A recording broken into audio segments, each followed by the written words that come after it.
A soft popping sound and a warm, toasty smell signal the dramatic transformation of hard seeds into fluffy, cloud-like snacks.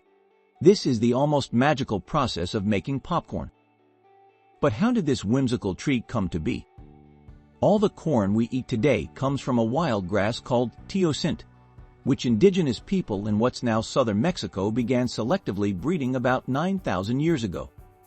A single ear of teosinte originally produced just 5 to 12 tiny kernels, each protected by a hard outer shell called the pericarp. Some of these early kernels had an amazing trait. When they were heated to the right temperature, they exploded. Popcorn pops because water and starch are trapped tightly inside the kernel's hard shell. When the kernel is heated, the water turns to steam. As the pressure builds up, the starch becomes soft and stretchy.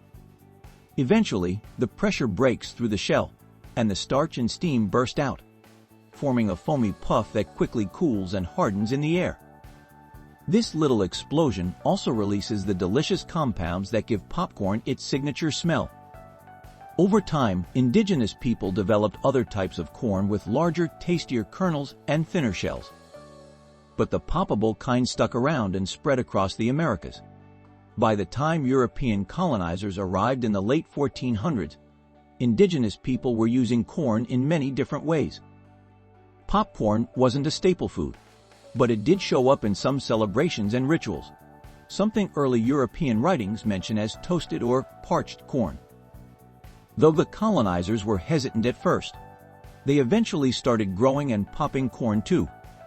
Their early methods were clumsy and inconsistent, but that changed around 1837 with the invention of metal wire over the fire baskets, which made popping corn much easier. From there, popcorn took off. It quickly became known as an affordable and fun snack, especially as people began mixing it with sweet and savory ingredients. Still, its biggest moment hadn't arrived yet. That came in 1893, when an inventor introduced the first popcorn machine at the World's Fair. This wagon-style cooker tossed popcorn in seasoning as it popped. Soon, vendors were pushing similar machines through cities across the U.S. Ironically, movie theaters were one of the few places you wouldn't find popcorn at the time. Theater owners saw popcorn as messy and cheap, too lowbrow for what they considered a refined experience. But everything changed with the Great Depression in 1929. Movies became a popular escape for people, especially with the arrival of sound, which made films accessible even to those who couldn't read subtitles. Popcorn, which cost just 5 or 10 cents a bag, was a small luxury people could afford. Theater owners quickly realized its profit potential. Today, it might cost only about 60 cents to make a medium bag of popcorn, but it can sell for around $6, a markup of 1,000%. In fact, popcorn now brings in about 40% of movie theater profits, helping to balance out the high costs of showing films. Throughout the 20th century, people across the Americas kept popping corn, and new styles emerged around the world. When microwavable popcorn hit the market in the 1980s, it sparked another boom. Now dozens of popcorn varieties are grown in the U.S., and different types form unique shapes when they pop, most commonly the mushroom and butterfly styles. These varieties have been bred for maximum poppability.